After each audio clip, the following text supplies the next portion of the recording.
Assalamualaikum warahmatullahi wabarakatuh. Izin memperkenalkan diri, nama saya Sri Partiwi.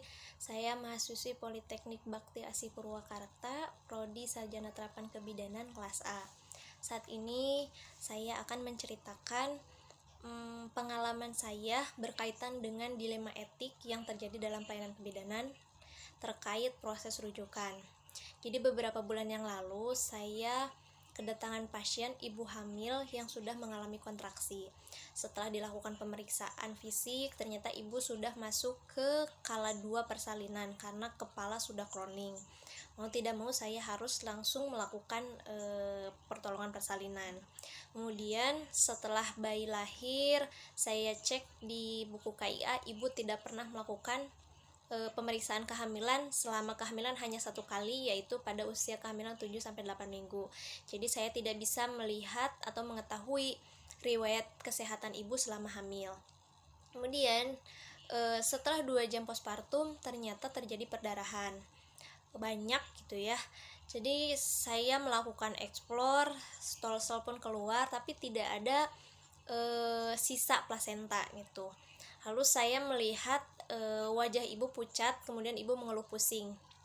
Saya melakukan pertolongan pertama untuk shock gitu ya. Jadi saya infus, kemudian berikan oksitosin, suntikan oksitosin, kemudian memposisikan kaki ibu lebih tinggi dari kepala. Lalu kemudian saya cek kadar hemoglobin darah ibu, ternyata hanya 6 mg per desiliter, artinya ibu mengalami anemia sedang. Setelah itu saya melakukan konseling kepada ibu dan suami bahwa kondisi ibu tidak memungkinkan untuk dilakukan pertolongan di tempat praktek, harus dilakukan pertolongan lanjutan di rumah sakit. Jadi artinya harus dilakukan proses rujukan. Tapi ibu dan suami menolak karena alasan biaya. Namun setelah berdebat panjang, saya terangkan kembali kondisi ibu yang kemungkinan yang akan terjadi selanjutnya. Alhamdulillah 30 menit kemudian ibu dan suami bersedia untuk dirujuk.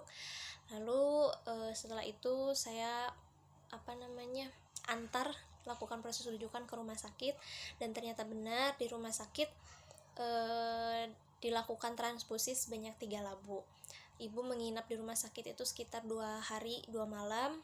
Hari ketiga saya lakukan kunjungan ke rumah ibu, kemudian melakukan konseling bagaimana cara meningkatkan kadar HB ibu, kemudian pemenuhan gizi dan kebutuhan istirahat ibu selama masa nifas, kemudian perawatan bayi termasuk perawatan tali pusat bagaimana, kemudian mengenai ASI eksklusif selama 6 bulan dan dilanjutkan 2 tahun menyusui, lalu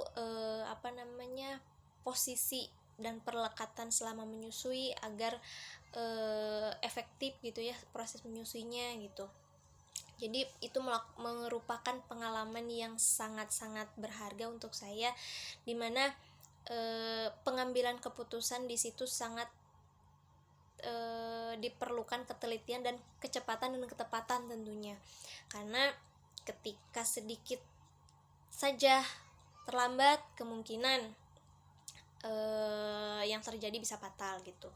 Terus untuk pesan untuk ibu hamil terutama, jangan pernah lewatkan untuk pemeriksaan rutin, karena ibu yang sehat merupakan kunci untuk bayi yang sehat juga. Kemudian kehamilan yang sehat kunci dari persalinan yang sehat juga.